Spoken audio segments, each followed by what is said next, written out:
Bonsoir. Alors, il est 20h15. On a profité de la fin des applaudissements pour le personnel soignant et les travailleurs mobilisés face au Covid. Au TEDx Rennes, on a une pensée particulière pour deux de nos intervenants. Tout d'abord, Nolwenn Fèvre, qui est infirmière anesthésiste à l'hôpital sud de Rennes et fondatrice de l'association qui nous est chère, qui s'appelle Les Petits Doudous. Et Emmanuel Piednoir, qui est l'un de nos futurs intervenants, qui est médecin au CHU de Rennes. Alors tous les deux sont fortement mobilisés depuis le début de la crise sanitaire. On les a régulièrement par message et on les embrasse fort, on pense bien à eux ce soir. Alors bienvenue à cette 8e TEDx Conversation et qui est la première organisée par le TEDx Rennes. Alors qu'est-ce que c'est qu'une TEDx Conversation ? C'est une initiative des TEDx francophones pour continuer notre mission de propager les idées qui méritent d'être partagées dans cette période particulière. Alors pour ceux qui nous connaissent à Bretagne-des-Larges, à Rennes, on a un petit côté bisounours et on aime la convivialité. Alors ce temps-ci, on est un petit peu en manque. Alors vous me permettrez de commencer cette soirée par une petite série de remerciements et une introduction avec le cœur avec les mains. Tout d'abord, comme le disait Coluche à la cérémonie des Césars, il faut toujours remercier Claude Berry. Alors notre Claude Berry à nous, il s'appelle Lionel Fauché, il organise le TEDx Clermont et puis il est le référent TEDx en France. On remercie chaleureusement pour son enthousiasme et son dynamisme et puis sa volonté d'aller toujours plus loin dans les nouveaux projets. On remercie également tous nos amis des TEDx francophones qui ont participé ou qui participent d'une façon ou d'une autre au TEDx Conversation. Sur l'un des slides, on vous a affiché quelques règles pour que la soirée se passe au mieux dans les meilleures conditions. Donc Firefox ou Chrome, pour le choix de vos navigateurs, on n'est pas contre Safari, mais il paraît que ça fonctionne moins bien. Pour avoir une meilleure qualité vidéo, on vous conseille aussi d'éteindre vos autres applications ou de fermer vos onglets. Messagerie et questions, vous pouvez posez vos questions dans Ask a Question sur Crowdcast, en bas à gauche de votre écran, ou alors de taper directement votre question dans le chat. Et si vous tapez un petit point d'interrogation, vous aurez la possibilité de faire passer vos questions dans la catégorie des questions à poser à nos intervenants. Ça facilitera le travail de nos modérateurs du soir. Avec un prénom, c'est toujours plus sympa. Alors, on aime bien les Dudul35 et puis les Toto29, mais avec un vrai prénom, on trouve ça comme un peu plus sympa. Et puis à TEDx Rennes, on aime la bienveillance, donc merci d'être chaleureux et bienveillant avec nos invités du soir.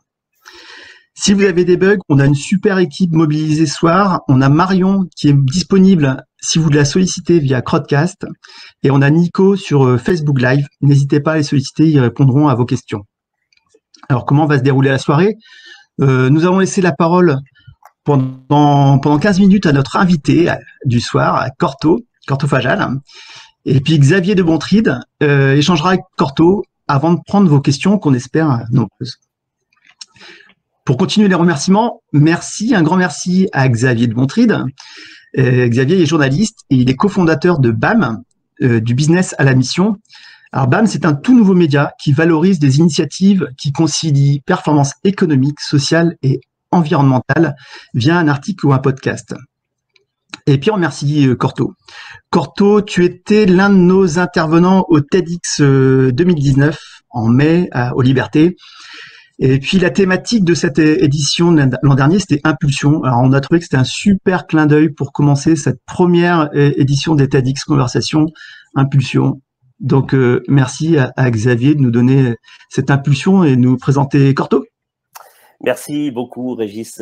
Bonsoir à toutes et à tous. Bonsoir, Corto Fajal. Alors, tu es effectivement, Régis le disait, tu es réalisateur de documentaires, des documentaires souvent lointains que tu passes en immersion au sein de sociétés traditionnelles. Alors, tu as passé ainsi 6 ans de ta vie aux côtés des éleveurs de rennes Sami en Laponie suédoise. Tu as également plongé dans le monde très préservé de Tikopia. C'est une petite île perdue dans l'archipel des Salomon, dans dans l'océan Pacifique.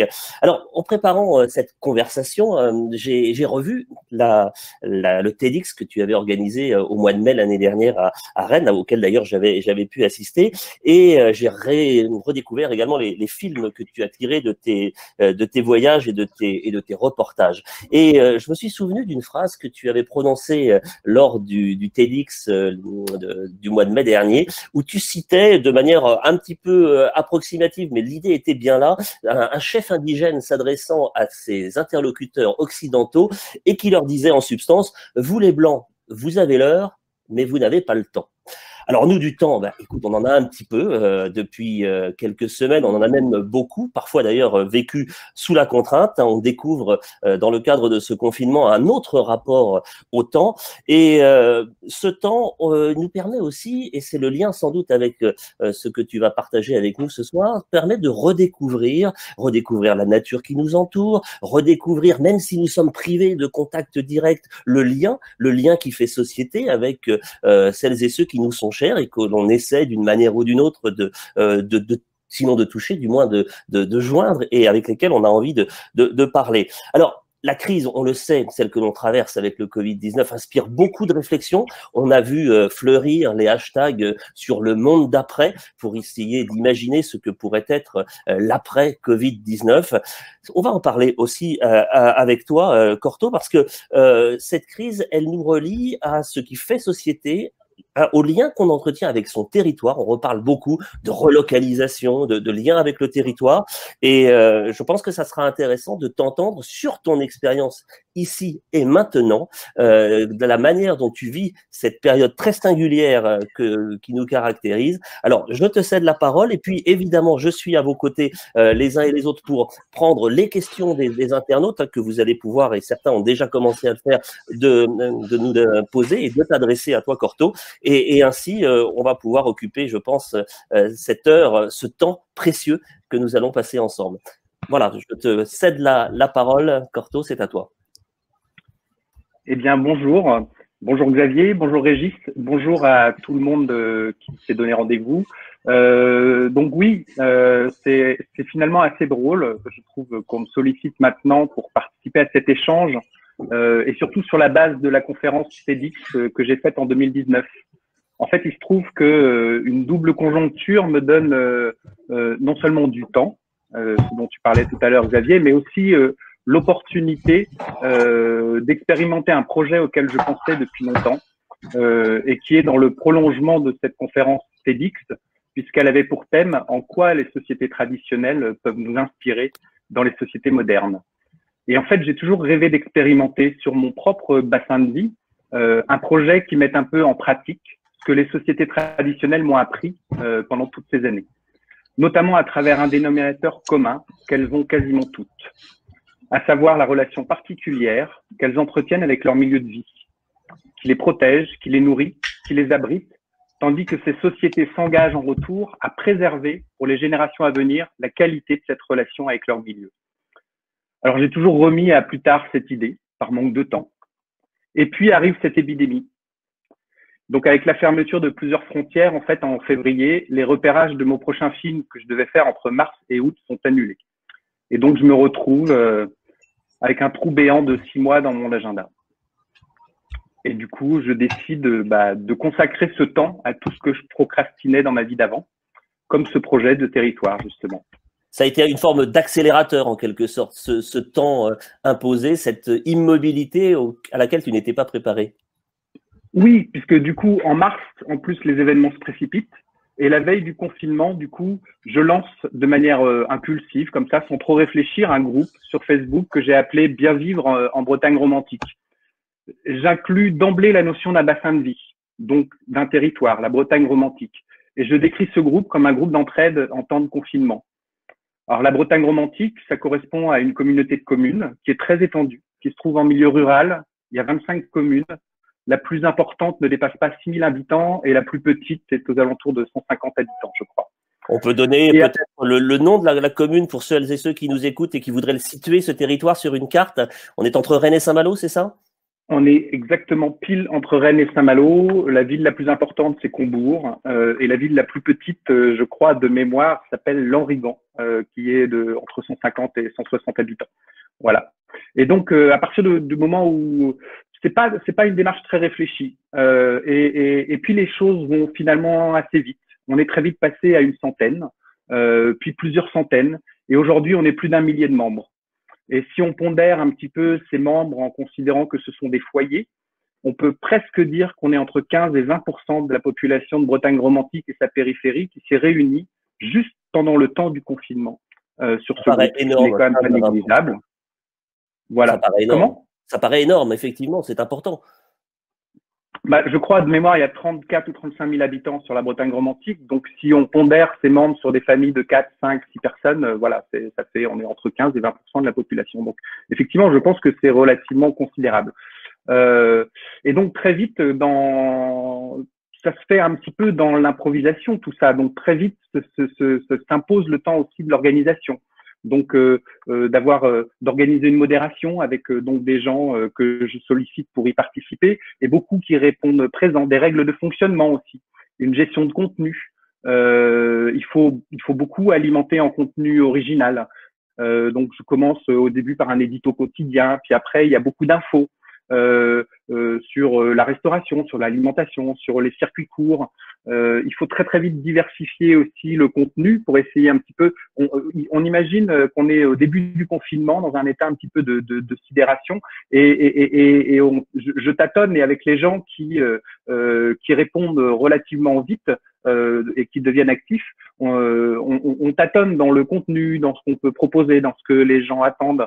Il y a très vite aussi une diaspora d'artistes pas une diaspora, mais enfin en tout cas les artistes du territoire se mobilisent autour de ce groupe aussi et proposent très vite des contenus, que ce soit culturels, que ce soit des activités d'art plastique, également des activités de danse, de yoga, de respiration et des infos très pratiques. C'est vraiment très divers, il n'y a pas de tabou en fait. Plusieurs membres se distinguent très vite par leur participation et certains se spécialisent spontanément sur certains types d'informations. Les communes aussi répondent, la communauté de communes elle-même joue le jeu et du coup on commence à croiser les informations dans un sens ou dans l'autre. En fait, il y a pas de plan. En fait, on innove en temps réel. Le contenu change en fonction de la manière de vivre le confinement, en fonction de son tempo, en fonction de ses rebondissements, en fonction de ses craintes, en fonction de ses angoisses. Il y a quelque chose d'assez fascinant et on voit bien dans le groupe. Je pense que si on faisait un historique, on a le temps du début qui est un peu le temps de la sidération, où on cherche un petit peu des informations, où on a besoin de se rassurer. Puis il y a une certaine torpeur qui se met en place. Et puis ça c'était la semaine dernière. On sent une certaine fatigue, une certaine lassitude aussi de ce confinement qui commence à être long et dont on ne voit pas le bout. Et maintenant, on est dans l'effervescence et dans l'impatience, évidemment, du déconfinement. Tout ça s'est fait, je crois pouvoir le dire, sans posture idéologique, sans idée partisane. Et je pense que c'est ça qui a marché. Je pense que si on veut rassembler les énergies sur un bassin de vie, on peut pas commencer par diviser avec des idées bien tranchées. Et c'est quand même assez intéressant. On est obligé de s'interroger et on prend de belles leçons d'humilité, surtout quand, comme moi, on est tenté d'intellectualiser toujours le système d'un monde idéal ou d'imaginer le monde d'après et d'essayer de le théoriser ou de le philosopher. Le temps de la réflexion dans l'urgence, je pense que on se rend très très vite compte sur ce type de groupe que c'est du luxe en fait. Et ce qu'on attend, ce dont on a besoin, c'est du concret, c'est du pratique, c'est du pragmatique.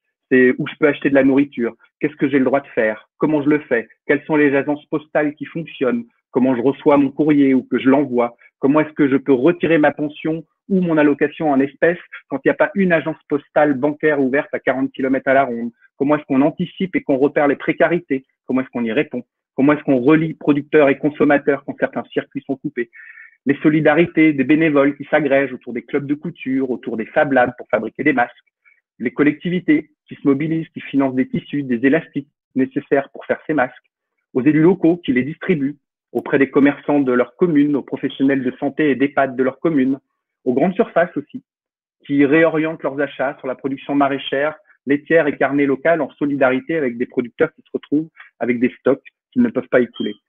Alors, la réalité, c'est tout ça. La réalité, elle est foisonnante, on l'entend dans cette énumération que tu viens de faire, Corto, mais face à toute cette énorme, gigantesque foire aux questions, en quelque sorte, sur ce groupe Facebook que tu as suscité, quelle est la réponse à apporter à cela? Qu'est-ce qu'on en fait de tout ce matériau vivant? Alors, bien sûr, c'est ça la question. C'est qu'est-ce qu'on fait avec tout ça? Alors, je le disais tout à l'heure, il y a des hauts et des bas. Aujourd'hui, à court terme, d'une certaine manière, tout le monde est focus sur le déconfinement. Et du coup, si on est un petit peu impatient, il y a évidemment un petit peu de frustration de voir s'éloigner toute cette perspective du monde d'après dont on parle beaucoup, qui serait tout d'un coup balayée par un retour soudain à la vie normale. En même temps, je pense que ce sentiment-là, qui pourrait peut-être se caricaturer par les grandes queues qu'il y a eu au drive du McDo quand il a rouvert, il est un petit peu normal d'une certaine manière. C'est un petit peu le seul cadre de référence sur lequel s'appuyer pour qu'on retrouve une vie, pour qu'on retrouve des revenus, pour qu'on sorte de son appartement. Et puis surtout, on n'en a pas encore inventé d'autres de cadres de référence qui fassent système en tout cas. Mais de mon côté, je suis un petit peu confiant parce que je crois aussi que c'est la première fois que toute une population qui ne se posait pas beaucoup de questions sur le monde dans lequel elle vit s'est rendu compte que ce monde était fragile et ne s'est pas montré à la hauteur. Alors, si tout le monde rêve aujourd'hui, on va dire, de retrouver sa vie de pré-confinement, je pense que c'est quelque chose d'assez court terme. Je ne crois pas que les gens oublieront que ce monde d'avant s'est montré défaillant pour leur apporter la sécurité qu'ils en attendent. Surtout qu'à mon avis, le déconfinement, c'est loin d'être le 11 mai ou même les échéances en juin sont loin d'être la fin des épreuves, que ce soit sans doute en matière sanitaire, mais également, pour moi, le pire est à venir parce qu'il nous reste dans le monde entier à affronter des crises économiques, une crise économique et des crises économiques dont on n'a jamais connu l'ampleur à ce niveau et à l'échelle mondiale et dans le cadre d'une mondialisation telle qu'elle est aujourd'hui organisée, une crise sociale mondiale également, des crises politiques qui sont imbriquées sur plusieurs échelles géographiques et dont on ignore les issues. Et sans oublier là-dessus les bouleversements climatiques qui accentuent le bouleversement climatique, qui continue à accentuer son emprise sur notre qualité de vie. Donc tout ça, pour moi, c'est un cocktail qui promet des défaillances en cascade. Et on n'a pas un système résilient. On en a eu la preuve au niveau sanitaire. Il n'y a aucune raison pour que notre système mondialisé soit plus résilient en matière économique, en matière sociale et en matière politique qu'il ne l'était en matière sanitaire. Et donc, ces défaillances, sans pouvoir préjuger ni de leur forme, ni de leur ampleur, ni de leur durée, eh bien, ce sont des régions entières qui se retrouveront peut-être probablement déstabilisées. De quelle manière? Je n'en sais rien. Mais dans un monde mondialisé, je pense que quand on éternue, je sais plus c'est comment la phrase, quand on éternue au Brésil, on s'enrhume en Bretagne. C'est une histoire de battement d'ailes de papillon. Mais tu le disais à l'instant, Corto, tu restes néanmoins optimiste en dépit du tableau relativement sombre que tu viens de dresser et que l'on peut évidemment partager au regard de l'enchaînement des faits auxquels on assiste depuis quelques semaines. Tu restes optimiste? Alors, il y a une forme d'optimisme, oui, que j'ai. Et cet optimisme-là, c'est justement cette expérimentation qui a été menée ici et dans beaucoup d'endroits. Pour moi, on dispose d'une fenêtre de tir extraordinaire, de quelques semaines, voire même de quelques mois, de cette mondialisation un peu exsangue, convalescente, qui va à nouveau défaillir, non pas pour inventer un monde d'après, mais pour le renforcer à partir de tout ce qui vient de se faire déjà. Le monde d'après, il est né, il est là. Il a pris naissance dans tout ce qui s'est mis en place à marche forcée durant ce confinement pour répondre à des besoins quotidiens et à des solidarités très concrètes. Et on ne peut pas faire comme si s'était rien passé. D'une certaine manière, à trop vouloir intellectualiser le monde d'après et à l'offrir en débat, il ne faudrait pas laisser passer cette opportunité de ce qui s'est fait. Je me dis souvent que quand on a la chance d'avoir une voix qui porte un peu, c'est peut-être le moment de lâcher les stylos des pétitions ou des tribunes qui interpellent l'opinion et d'aller se salir les mains dans la terre propre de son lieu de vie.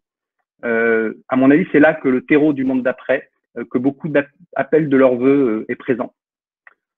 Pour en revenir à notre groupe, ce que je trouve très beau, c'est que les avancées peuvent être modestes, mais c'est que grâce à ce groupe, nous avons d'une certaine manière relié un territoire. Nous avons rendu possible la circulation rapide d'informations. Nous avons donné une identité à un bassin de vie. Nous avons même donné une certaine identité à ce groupe par des règles de publication communes, par un logo, par un sigle, BVBR. On a permis à beaucoup de découvrir la variété et la diversité des acteurs de notre bassin de vie et leur capacité à se relier pour renforcer leur action et se sentir moins seuls. Alors bon, je ne suis pas non plus naïf, hein, l'esprit général n'a sans doute pas encore vraiment changé. Mais j'ai l'impression qu'avec tout ça, on est quand même plutôt bien orienté pour amortir ensemble les chocs à venir et à les préparer. Alors j'ai cherché hein, le sigle BVBR, je parie que c'est pour bien vivre en Bretagne romantique, c'est ça? Ouais, voilà. BVBR, Alors, bien vivre en Bretagne romantique. Alors concrètement, avec tout ce matériau et surtout avec cette méthodologie très très concrète, très enracinée sur le territoire que tu viens de nous décrire, Corto, comment allez-vous collectivement transformer cette énergie et peut-être réussir à l'inscrire dans la durée? Alors, il n'y a pas une seule méthode, il n'y a pas de méthode unique. Mais je pense qu'il est très très important de recenser au mieux tout ce qui s'est fait durant cette période et de tout mettre en œuvre pour le renforcer. Parce qu'il y en a eu beaucoup d'initiatives sur tous les territoires. J'en ai lu, j'en ai vu passer énormément. J'ai aussi vu beaucoup de plateformes qui ont essayé de les recenser justement. Et il faudrait essayer d'unifier ce recensement. Par contre, je pense que unifier ce recensement, ça ne veut surtout pas dire essayer d'unifier les pratiques de ces initiatives territoriales. Elles sont justement riches de leur diversité, elles sont fragiles et elles ne font pas encore système. La plupart du temps, les choses se sont faites en prenant en compte les spécificités des bassins de vie. Ça s'est adapté les choses se sont adaptées et se sont calibrées à des écosystèmes bien précis, selon qu'on est en milieu rural, en milieu urbain, en milieu périurbain, dans des régions durement touchées par le Covid ou épargnées. Je doute que le confinement ait été vécu de la même manière en Moselle et en Lozère. Je pense qu'on ne peut réfléchir de la même manière à l'échelle d'une agglomération rennaise. C'est mise en place un petit peu de collaboration et de dynamique collective sur un territoire et un territoire rural comme celui de la Bretagne romantique. Les origines aussi sont diverses. Elles sont associatives, elles sont individuelles, elles sont professionnelles, elles sont institutionnelles. De notre côté, à partir de ce groupe, très vite, il y a plusieurs personnes qui ont manifesté le désir d'aller plus loin par petites touches. Et donc, on a constitué des groupes de travail qui planchent sur plusieurs thématiques, justement pour faire perdurer cette initiative et voir comment la faire évoluer avec des mots-clés bien précis comme renforcer, relier, amplifier, innover. Donc, je vais reparler un petit peu de ces mots tout à l'heure, mais on s'est aussi donné rendez-vous à la fin du confinement et quand les conditions le permettront. Il y aura un pique-nique. Voilà, un pique-nique géant. Ouais, un pique-nique géant. Je pense que ça aurait de la gueule si on était plus de 1000 à venir, juste pique-niquer, juste être ensemble. Et ça peut être un beau rendez-vous fondateur de quelque chose. Je reviens donc sur ces mots-clés. Les mots-clés sont importants. Hein. Tu as choisi des verbes qui sont des verbes d'action et chacun a sa dimension et le sens important à partager. Alors, je te laisse les présenter. Alors, donc c'est des mots-clés qui sont en plus inscrits sur ce groupe de travail virtuel qu'on a créé. Renforcer, c'est pour privilégier tout ce qui existe déjà et non faire à la place. Et ça, je crois que c'est important. Il est important, j'insiste, de toutes ces initiatives. On est toujours bien intentionné à vouloir faire avec toutes nos bonnes idées, etc., alors qu'il existe déjà tellement de choses qui se font et qu'il y a juste besoin de les renforcer parce que en leur donnant une ampleur territoriale, reliée justement, pour justement mettre en relation tout ce qui peut se faire sur un territoire de complémentaire, mais aussi juste relier les habitants et leur territoire. Et le territoire comme milieu de vie, comme bassin de vie. Je pense que dans notre vie d'avant, nous avions majoritairement un rapport hors sol avec nos milieux de vie. Amplifier, c'est pour servir de caisse de résonance, offrir un contexte qui permette de faire durer dans le temps, qui puisse inspirer et nourrir les autres projets de ces expériences, de pouvoir échanger sur ce qui a marché ou ce qui n'a pas marché. Innover aussi. Innover, ça me semble important parce que je pense qu'aucun projet ambitieux de l'initiative citoyenne aujourd'hui ne doit être tabou.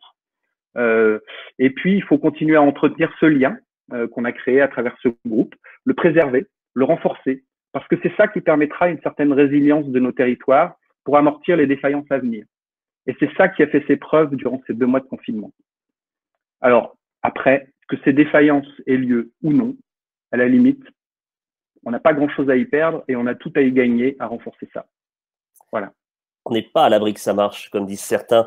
Effectivement, alors Corto, on va prendre le temps maintenant d'approfondir peut-être certains des points et des aspects que tu as abordés dans cette conversation. On va évidemment également aller du côté des messages et des questions posées par celles et ceux qui nous écoutent. Il y a une question qui a été posée. Je regarde mon petit message en te parlant. C'est la présidente de TEDx Rennes, c'est Fanny Dufour, qui te pose cette question. Quelles seraient les valeurs, les principes fondateurs que tu as pu voir dans les peuples traditionnels qui sauraient nous aider à construire un monde d'après plus solidaire, plus simple, moins financier centré? Alors effectivement, c'était la question aussi, moi, qui me venait en écoutant cette expérience très ancrée, très enracinée sur le territoire de Bretagne romantique, c'était de savoir, mais finalement, toute l'expérience acquise au travers de ces immersions longues que je rappelais au début de notre échange auprès de ces sociétés traditionnelles, quelle est la part de ce que tu as acquis ou incorporé dans ce que tu as proposé pour ton territoire ici et maintenant en Bretagne? Alors, j'ai pas envie d'être exotique en fait. Je pense que les sociétés traditionnelles sont aussi des sociétés très pragmatiques. Et justement, dans ce que je décrivais tout à l'heure, dans cette relation qu'ils entretiennent avec leur territoire et le soin qu'ils prennent à transmettre la qualité de cette relation avec leur milieu de vie aux générations futures. Alors certains considèrent leur terre, leur île comme un être vivant, d'autres considèrent l'océan, l'air, les éléments comme des dieux, etc. Ça, je remets pas ça en question, mais en fait, ce qu'ils attendent de leur milieu de vie, c'est de la sécurité. La sécurité, c'est de les nourrir, de les abriter, etc. Et que cette sécurité-là puisse perdurer. Et en fait, si ces liens existent, c'est pas parce qu'ils ont une philosophie d'une certaine manière de grandeur d'âme sur leur rapport à la nature, etc. À la limite, l'écologie, beaucoup ne savent pas ce que c'est dans leur relation respectueuse avec la nature. Pour eux, c'est pas de l'écologie. Et puis même la nature, c'est pas forcément un mot même qui existe dans bien des langues des sociétés traditionnelles. Ils sont au milieu du vivant, c'est ça. Oui, ils en font partie. J'ai même longtemps cru que le mot nature n'existait pas à Tikopia, par exemple. Et je me souviens l'avoir dit en conférence quand le roi de Lille était venu avec moi en France, et donc c'était traduit, et à un moment donné, il y a quelqu'un, un Tikopien, qui m'interrompt et qui me dit « Mais si, on a un mot pour nature ». Et quand il dit, j'ai compris pourquoi il le prononçait jamais, en fait. C'est un mot qui fait 3 lignes. Il faut presque 15 secondes pour le prononcer. En fait, c'est un concept. C'est pas le mot nature, c'est un concept très compliqué. Donc il n'y a pas de ce qui les caractérise, ces sociétés traditionnelles, grand pragmatisme. C'est le pragmatisme et à la limite toutes les valeurs sont. J'expliquais aussi, justement dans ce discours que j'ai fait au TED, je parlais à un moment donné des relations entre les hommes et les femmes. Et en fait, tout est. Les femmes sont les gardiennes de tout ce qui vit et donc tout ce qui nourrit. D'une certaine, donc ça va très très loin, la vie et tout ce qui nourrit, tout ce qui vit dans leur conception. Donc ce qui vit dans leur conception, ça va bien plus loin que ce que nous on considère qui vit. C'est les animaux domestiques, les animaux sauvages, les animaux d'élevage, les plantes, les arbres, l'air qu'on respire. Enfin, ça va très très loin. Et donc en fait, du coup, c'est à l'intérieur d'une certaine manière ce cocon dont les femmes sont les gardiennes. À l'intérieur, eh bien, ça sert d'éthique en fait. Ça sert d'éthique générale. Cette préservation, ce soin que l'on porte à tout ce qui vit autour de nous. Et dans un milieu de vie, il n'y a pas que des gens, justement. Il y a tout ce qui vit. Donc, s'il y a quelque chose de très fort chez les sociétés traditionnelles, c'est ce rapport au monde qui les entoure. Alors, on a aussi entendu dans ton propos l'importance accordée au territoire, à la proximité, à ce bassin de vie que tu as défini en utilisant bien une échelle de mesure qu'on connaît bien en France, qui est le regroupement des communes, les fameuses communautés de communes. La question t'est posée de savoir si c'est effectivement, selon toi, l'échelon pertinent pour travailler, et quelle est la bonne taille, demande Anne, quelle est la bonne taille finalement de ces bassins de vie qu'elles mettent entre guillemets? selon toi? Est-ce qu'il y a une taille effectivement optimale? Bah, c'est ce que aussi j'expliquais tout à l'heure. Les initiatives qui ont eu lieu, qui se sont passées pendant ce confinement, se sont passées sur différentes échelles en fonction de certains contextes. C'est difficile parce que la notion d'un bassin de vie, par exemple chez les éleveurs de rennes, leur bassin de vie c'est l'équivalent d'une région comme la Bretagne où se trouve tout leur territoire d'élevage. Donc ça va très très loin. Quand ce qui m'importait en fait, ce qui importe, c'est en fait d'identifier un lieu, d'identifier un territoire. Alors j'ai la chance d'habiter sur un territoire qui a un nom magnifique, qui s'appelle la Bretagne romantique, qui est déjà en soi une identité. Donc du coup, il faut l'utiliser. Mais évidemment, il n'y a pas de frontières. Je veux dire, dans ce groupe se trouvent, et j'ai bien pris soin d'en parler tout à l'heure, des gens qui sont en périphérie de Bretagne romantique. Et le bassin de vie, c'est là où s'arrête d'une certaine manière tout ce qu'on peut, toutes les activités qu'on peut avoir à faire ensemble ou à échanger ensemble pour l'intérêt de notre vie quotidienne et de notre milieu de vie. Donc, il n'y a pas de la frontière est celle qu'on veut bien lui donner en fait. C'est celle, en fait, d'une certaine manière, c'est celle. Comment est-ce qu'on pourrait essayer de donner c'est compliqué en fait de trouver une définition très précise. Alors, je vais poser la question différemment. En revanche, pardon, je voudrais quand même insister sur la communauté de communes.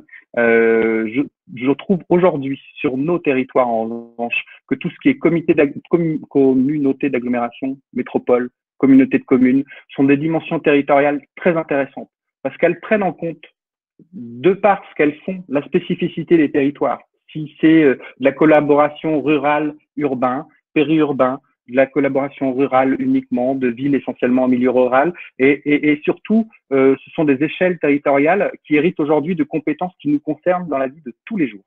L'aménagement du territoire, l'aménagement des routes, enfin l'entretien des routes, des bords de route, etc. Donc d'une certaine manière le transport, la politique de l'eau, le tourisme, enfin bref, ça concerne de plus en plus la communauté de communes est une échelle territoriale qui concerne notre quotidien. Et donc, quand on parle de résilience et quand on parle de souveraineté alimentaire sur les territoires, c'est une bonne échelle. L'échelle de la commune aujourd'hui, à l'échelle d'une commune, par exemple, de 150 habitants, j'ai peur que travailler sur de la souveraineté alimentaire, etc., ça devienne assez vite restreint. Je pense qu'on peut aborder tous les sujets à l'échelle d'une communauté de communes. Et l'échelle territoriale qui me semble super intéressante au-dessus de la communauté de communes, c'est aussi la région. Et c'est sur ce type de collaboration, en tout cas, je pense que la communauté de communes et la région sont des entités territoriales qui ont des cohérences biogéographiques importantes en termes de bassin versant, en termes d'identité culturelle aussi, éventuellement, il ne faut pas le nier. Voilà. Alors, tu expliquais parmi les mots-clés de la démarche proposée qu'il fallait privilégier tout ce qui existe déjà et non pas faire à la place. Est-ce que tu as été toi-même peut-être surpris de constater certaines initiatives qui spontanément et collectivement se sont mises en place et qu'on n'aurait pas forcément attendu à cet instant-là? Est-ce qu'il y a concrètement des exemples que tu as à l'esprit et que tu pourrais partager avec nous ce soir? Alors, oui, évidemment. Et puis, il y en a plein, en fait. J'en ai découvert plein. Et justement, un des gros travails de notre groupe de travail et par certaines personnes qui l'ont commencé. D'ailleurs, j'ai vu passer certains noms de Virginie, bonjour, ou Anne. Enfin, il y a beaucoup de gens qui ont commencé à recenser tout ce qui s'est échangé parce que on l'a répertorié tout ce qui s'est échangé dans le groupe par thème.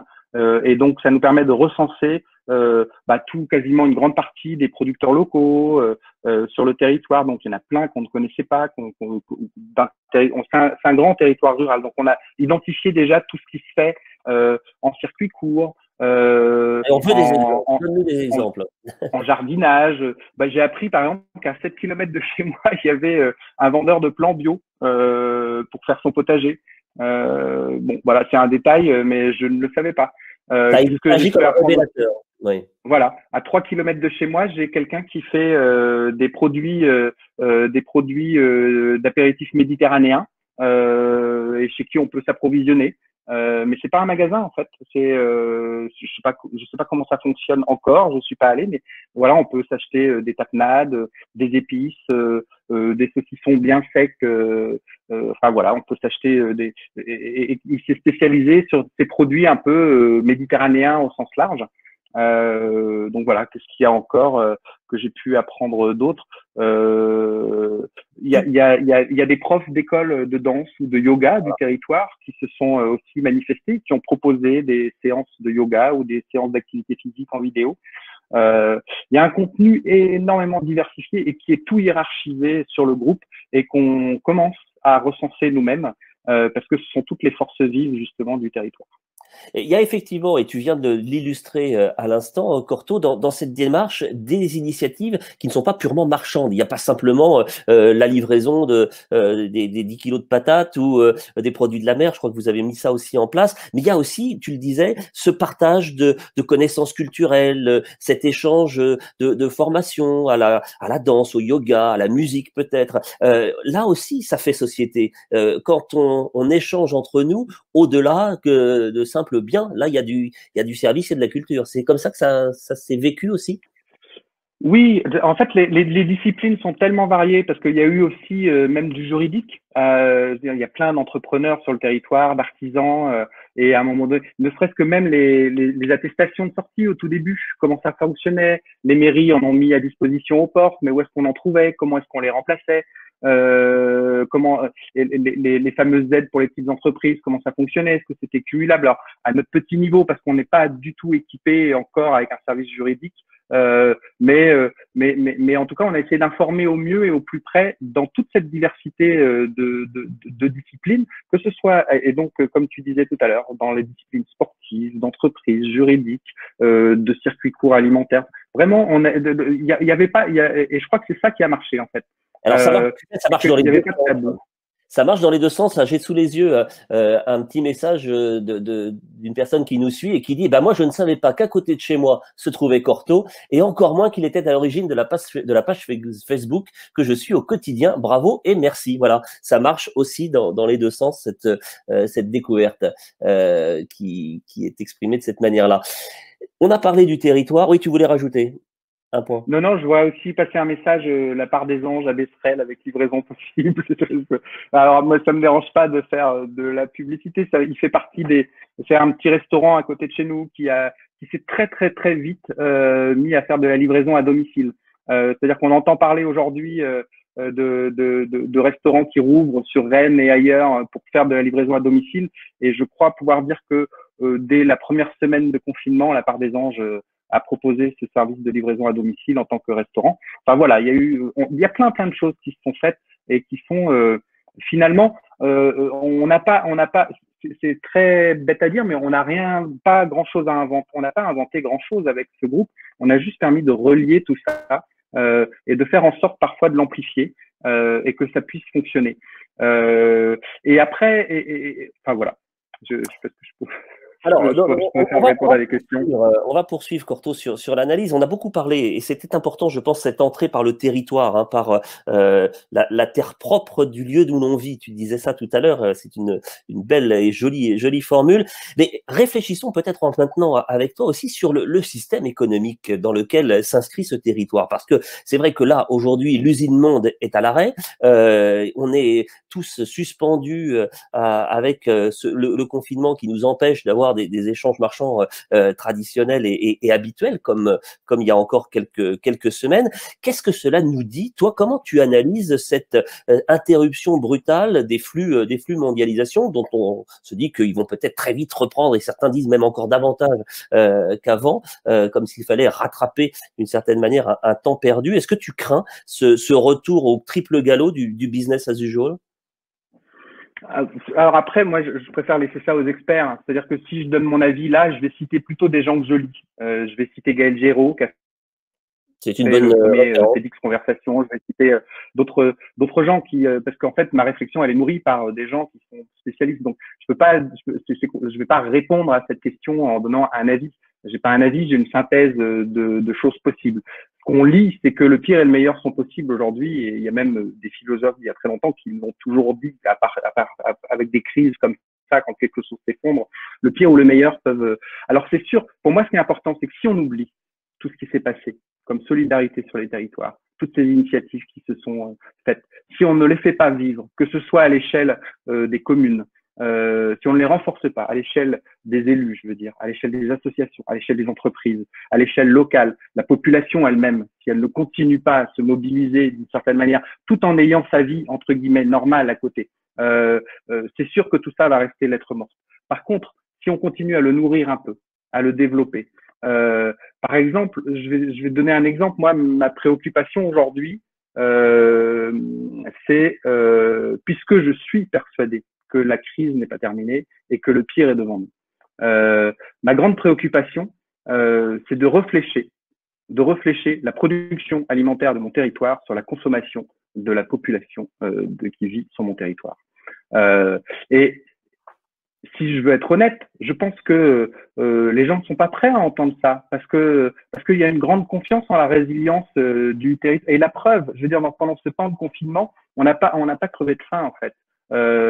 Tout s'est réorganisé relativement vite. Les circuits courts se sont organisés. Sauf que ce qui s'est passé, d'une certaine manière, c'est que bon, il y a eu quelques petites pénuries de farine, de riz, des choses comme ça. Mais ce qui s'est passé, c'est que en fait, il y a eu une réorientation de surplus de la restauration collective, de tout ce qui s'est mis à l'arrêt, qui a permis d'alimenter pendant ce temps relativement court, finalement, eh bien, en termes alimentaires, les supermarchés, etc.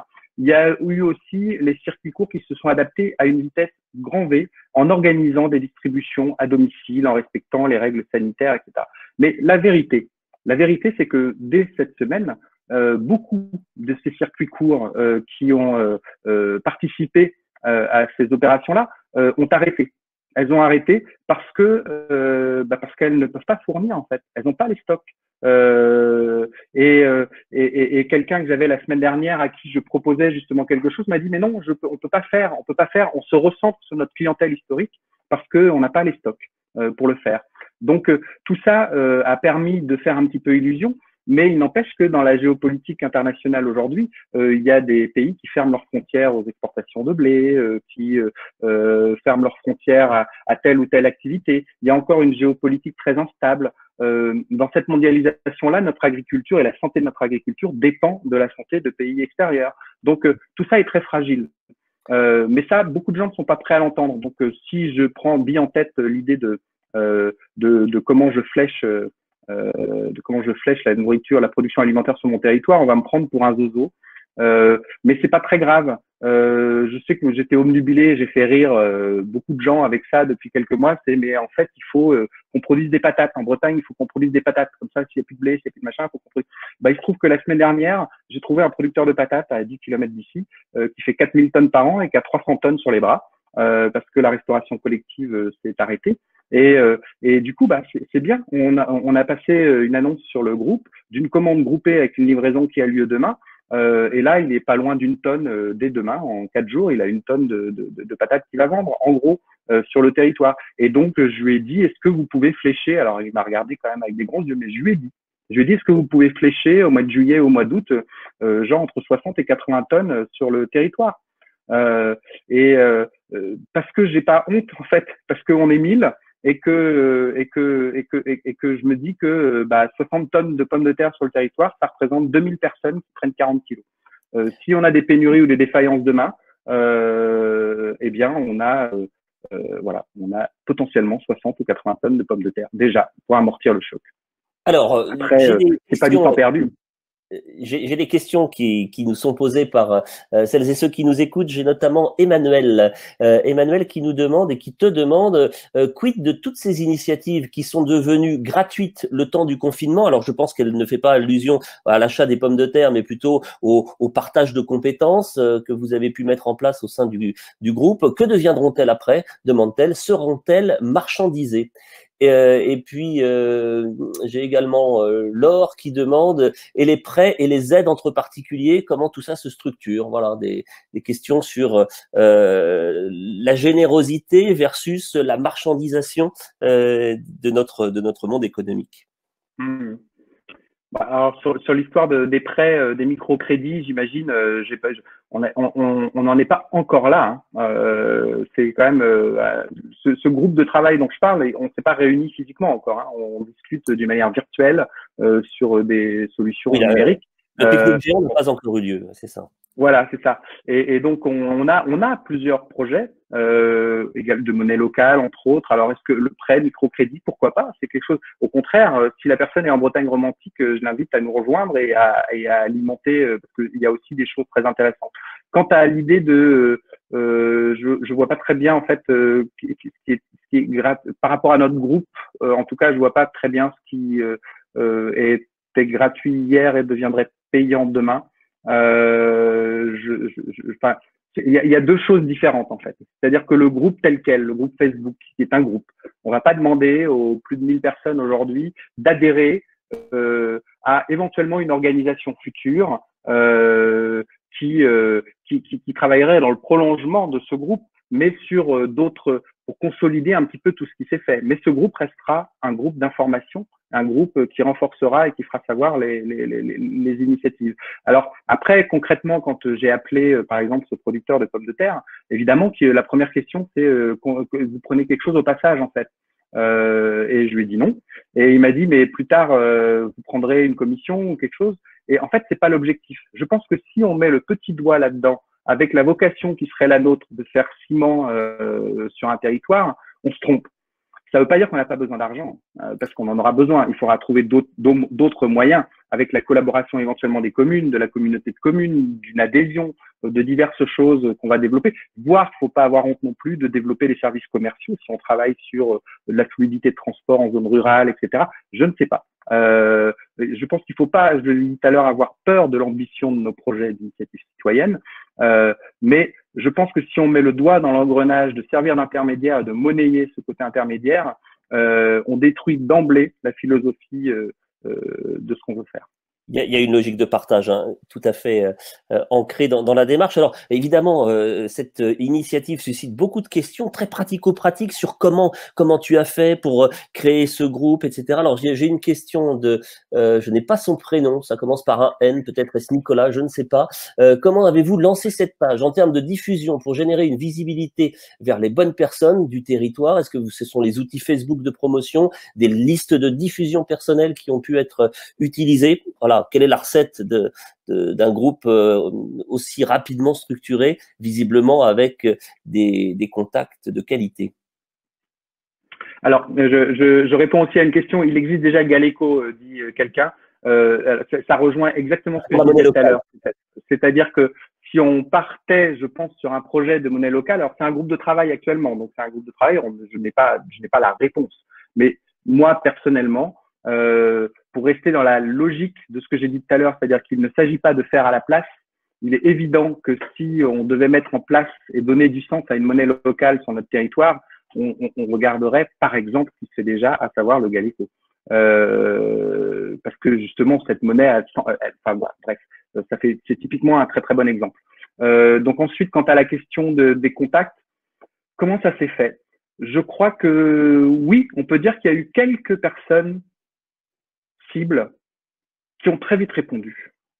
Je pense à Jacques, justement, que je vois qui nous a quittés là, parce que je crois qu'il avait une mauvaise connexion, qui a tout de suite invité tout son réseau, qui est un ancien élu de la communauté de communes, et qui a trouvé ça génial et qui est rentré d'emblée dans cette initiative et qui est devenu un des modérateurs également. Je pense aussi à Karine, qui est sur la même commune que moi et on ne s'est pas vu, on se connaît pas, on s'est déjà vu mais on se connaît pas plus que ça, mais à qui j'ai demandé d'être modératrice, qui a un réseau gros comme ça en termes de qualité de commerce et d'alimentation sur le territoire, parce que visiblement elle est d'une famille épicurienne dans le sens où elle aime bien la bonne nourriture, etc. Et c'était sa spécialité un peu, mais elle a aussi du coup, je pense, rassemblé tout son réseau là-dessus. Donc je pense qu'il y a eu une espèce de ciblage comme ça. Alors j'ai contacté aussi les artistes du territoire que je connaissais bien, qui ont aussi fait réseau et qui ont aussi. Mais je crois surtout aussi, parce qu'on n'est pas dans un territoire conquis d'avance. Je vais dire développer un projet. C'est la question qu'on peut se poser. Est-ce que on a l'impression que là tout le monde est accouru à cette proposition, mais il y a peut-être eu aussi des gens qui ont dit n'importe quoi, de quoi ils se mêlent. Qu'est-ce que c'est que cet Olibrius qui veut nous dire comment on va vivre? La Bretagne romantique, c'est pas forcément le territoire le plus idéal, je pense, parce qu'il y a une grande méfiance et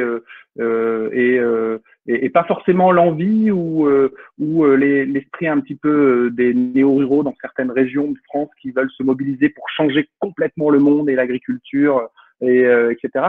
Ça n'existe pas de cette manière-là en Bretagne romantique. Donc, c'est pas, je pense pas que ce soit le territoire idéal, mais c'est mon territoire, c'est mon bassin de vie à moi. Et je pense que cette expérimentation, d'une certaine manière, à ce groupe qui s'est créé, c'était l'opportunité, malheureusement, de cette pandémie qui l'a permis. Faut pas oublier qu'en début, au tout début, quand je parlais de sidération, dire quand le confinement a été décrété, c'était absolument une expérience à la fois fascinante mais terrifiante pour plein de gens. Qu'est-ce que j'ai le droit de faire? Qu'est-ce que j'ai pas le droit de faire? Où j'ai le droit d'aller? Il y a plus de riz dans le magasin, il y a plus de pâtes, c'était la cohue dans les supermarchés. Et tout d'un coup, il fallait en plus faire la queue et respecter les règles sanitaires. Enfin, il y a eu toute cette période pendant une semaine, 2 semaines. On a eu de la chance, il y avait le soleil. Mais malgré tout, c'était une grande inquiétude, une énorme inquiétude. On vous dit que le groupe a aussi eu cette vertu-là de rassurer, de partager les inquiétudes et que c'était tout à fait bienvenu à ce moment particulier de l'entrée dans le confinement. Je pense qu'il y avait ça. C'est-à-dire que tout d'un coup, les gens ont eu envie d'être ensemble. Et on peut penser ce qu'on veut de Facebook, mais cet outil-là et ce groupe aussi, le fait d'avoir choisi un groupe et non pas une page, c'est-à-dire où tout le monde pouvait venir s'exprimer et apporter sa contribution. Et ça, c'était important. Et ben, ça a permis de se réunir. Justement, il y a eu des échos dans les médias. Est-ce que les médias locaux ont relayé cette initiative? Est-ce qu'ils sont allés vous voir pour essayer de comprendre comment les choses se passent? Il y a eu, je crois, un article de presse. Je rigole parce qu'en fait, il a provoqué des réactions. Voilà, j'ai pas envie forcément d'en parler. Il a provoqué des réactions inverses. Comment? Voilà, des réactions politiques peut-être?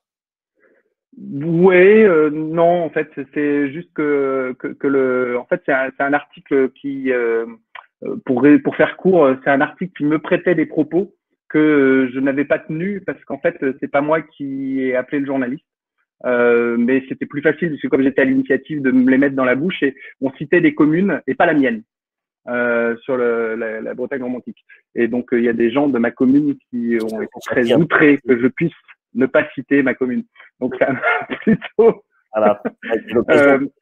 De créer un lien plus direct encore avec eux. Alors, je regarde encore une question qui nous arrive. Une question un petit peu qui brûle les lèvres de beaucoup sur les… Attendez, je la cherche, je ne la vois plus. Voilà, que faire à notre niveau de simple citoyen pour que la politique politicienne, je cite les mots de Benjamin, ne reprenne pas le dessus dans quelques semaines ou dans quelques mois? Qu'est-ce qu'on peut faire en tant que citoyen à notre échelle? Alors, j'ai un petit peu répondu dans la présentation tout à l'heure, justement. Mais je finis aussi quand même vite sur tout à l'heure. Je rebondissais sur… j'ai aussi reçu beaucoup de sollicitations via des plateformes, des réseaux, des organisations de solidarité nationale, etc., à participer, à inscrire. Et j'ai volontairement pas répondu à tout ça quand tu parlais de médiatisation, parce que je me disais, en fait, pour l'instant, ce qu'il faut, c'est qu'on consolide sur mon milieu de vie. C'est trop facile dans mon boulot. Moi, je vais faire des conférences avec mes films un peu partout. C'est vrai que ça a un côté très, très agréable et je me le suis interdit, en fait. Je me suis dit, non, je me consacre, je me salis les mains dans ma terre propre à moi avec des gens qui sont pas forcément convaincus d'avant. Et ça, c'est un peu plus compliqué aussi. Mais c'était plutôt sympa. Alors ensuite, qu'est-ce qu'on peut faire? Eh ben ça, justement. Se préoccuper de son bassin de vie, commencer à recenser tout ce qui se fait parce qu'il se fait beaucoup de choses, beaucoup, énormément. Alors nous, on a aujourd'hui avec ce groupe gagné beaucoup de temps parce que justement, on a recensé tout ça. On a recensé beaucoup de choses déjà. Et puis on est identifié. Donc on va pouvoir maintenant travailler et construire. Et ça me paraît super intéressant. Mais ce qu'il faut, c'est le faire partout. Si ce que je disais tout à l'heure, c'est pas des mots en l'air. Je pense que le monde d'après, donc que tout le monde appelle de ses vœux, il est là. Il est là. Et il s'est fait, il s'est Le construit. train de Les prémices sont là. C'est ici et maintenant. On a choisi ces Ici et termes-là pour maintenant. qualifier Et- le propos que tu partages avec nous aujourd'hui. Oui, c'est ça. C'est ici et maintenant. Et donc, il faut absolument le conserver, le préserver et le faire savoir. Ça sert à rien d'inventer. Enfin, pour moi, c'est inutile d'essayer d'intellectualiser justement, qui est en plus une tendance que j'aurais assez facilement. Et puis, il faut faire surtout avec la réalité de son territoire. Ce que j'ai dit tout à l'heure, en Bretagne romantique, c'est pas forcément un territoire conquis d'avance sur toutes ces grandes problématiques auxquelles on est confronté, ou sur toutes. Il y a quand même je pense qu'en Bretagne, on a aussi globalement et majoritairement sur les territoires ruraux une grande confiance en la résilience du système, aux gens qui décident pour nous. C'est assez historique, je pense. On a déjà suffisamment à faire quand on est d'origine agricole sur notre terrain, sur nos champs, etc., pour en plus se préoccuper de tout ça. Et donc, c'est un petit peu ce climat-là en zone rurale, je trouve, en Bretagne. Et donc, c'est pas un climat le plus favorable, mais c'est pas grave. Ce que je disais aussi tout à l'heure, c'est que quand je négocie avec le vendeur de patates qui a des surplus et que je lui demande d'en prévoir, y compris dans la vie d'après, pour flécher sur le territoire, c'est pour amortir les chocs, mais s'il n'y en a pas, c'est pas grave. J'ai créé du lien et ça existe. Et il y a du circuit court qui se met en place. Donc, de toute façon, c'est pas du temps perdu. Et puis, il faut oser. En fait, je veux dire, au début de ce groupe, pour aller chercher des infos, j'étais confiné comme tout le monde. J'ai trouvé les numéros des agences postales ou des quelques centres de tri qui étaient ouverts pour pouvoir les appeler, savoir comment ça fonctionnait, trouver les numéros des centres de déchetterie, trouver les numéros de téléphone, etc. pour avoir des infos pertinentes à donner. J'ai appelé l'expert comptable de mon entreprise pour savoir, pour avoir des infos juridiques pertinentes, pour pouvoir les restituer. Enfin, voilà, il y a eu donc en fait il faut y aller en fait. Les choses sont là, il faut juste les rassembler. Quelle a été la difficulté, peut-être à laquelle tu ne t'attendais pas et qui a été la plus difficile à surmonter dans cette aventure? Parce que lorsque tu nous racontes la manière, l'enchaînement des initiatives et des actions, on a l'impression que finalement tout s'est plutôt bien enchaîné. J'imagine quand même qu'il y a forcément eu des grains de sable dans les rouages ou des situations qui ont nécessité de poser le problème un petit peu différemment. Est-ce que tu t'es heurté aussi à ça?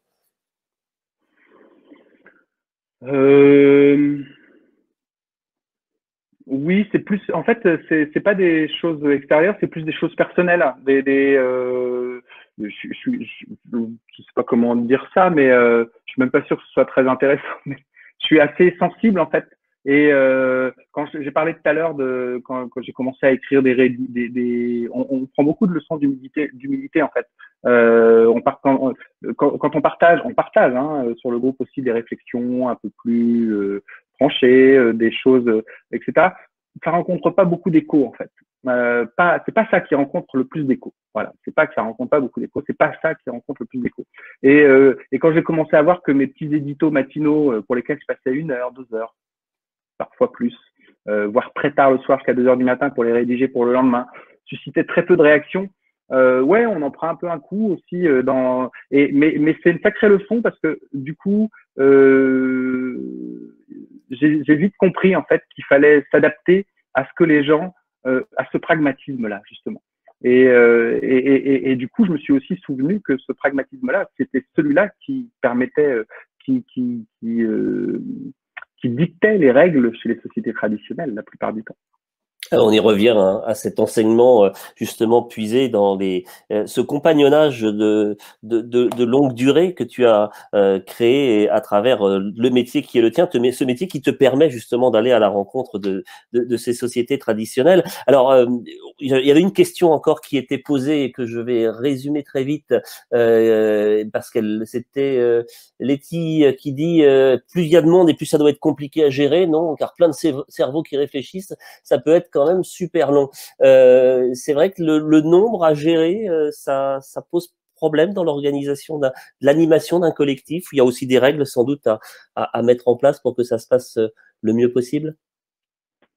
Alors, il y a des règles très simples. En fait, des règles des règles pour justement créer une identité de groupe. Donc, c'est des règles de publication. Mais il n'y a pas j'ai volontairement, pour l'instant, je dis j'ai parce qu'en l'occurrence, le groupe, j'en suis toujours l'administrateur. J'ai volontairement pas émis de règles sur le type de contenu, etc. Tant que les choses restent globalement dans… Donc, il y a un type de publication, une manière de publier. Ça, c'est ce qui fait… c'est à la limite le point commun à tout le monde, donc comme une espèce d'identité qui permet de référencer et d'identifier le sujet de publication qu'on va faire. Mais ça s'arrête là. Alors après, oui, on a eu quelques petits problèmes de modération très légers sur des critiques d'initiatives qui se sont faites sur le territoire qui n'étaient pas forcément suffisamment qualitatives, des gens qui m'ont alerté aussi sur des sujets qu'ils trouvaient un peu trop politiques, de personnes qui sont voilà, qui ont un petit peu une forme d'engagement et qui le montrent.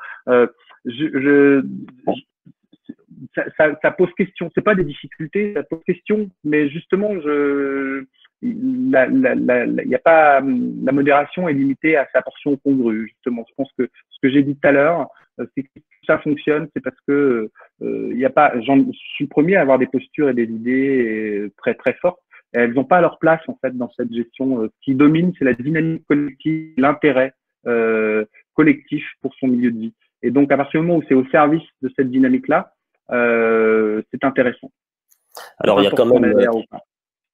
tes éditos ont été lus et appréciés, en tout cas c'est ce que nous dit Pierre, les éditos étaient quand même pourtant bien intéressants, donc tu vois, tu as quand même… Merci Pierre, il fait partie du groupe de travail.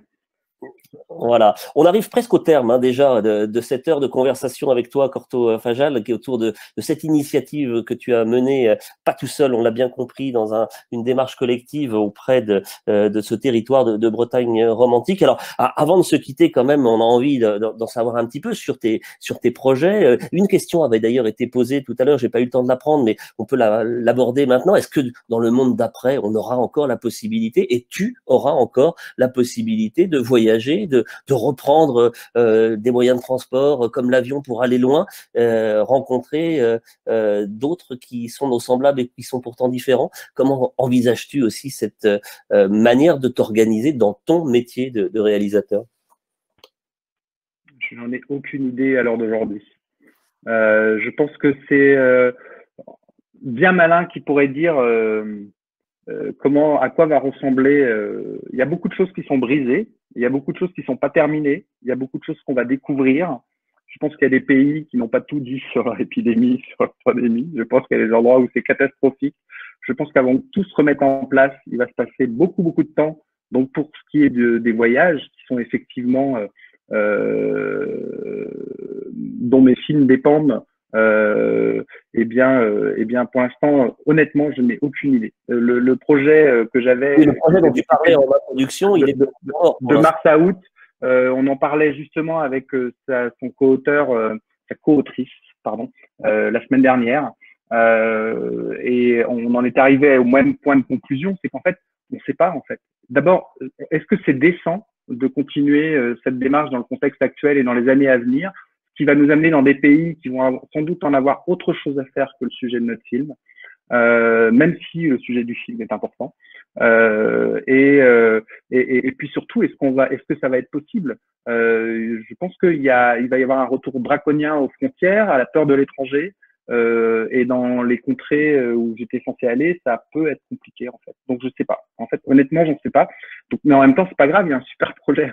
Il semble qu'il est pas mal non plus. Et qu'il peut aussi se mettre en image et en film, ce projet peut-être. Peut-être, mais alors à ce moment-là, ce serait pas moi qui le ferais. Tu seras conseiller spécial du réalisateur pour une fois.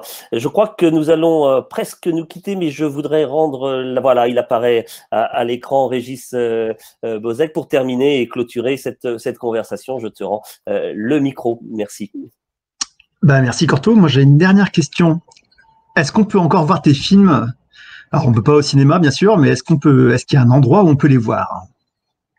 Alors, on peut commander le DVD Dune en ligne, toujours. Et sinon, il y a un site VOD où il y a tous mes films, dont Nuticopia, le dernier, qui est visible. Et le DVD n'est pas encore sorti. Il devait sortir fin mars ou début avril.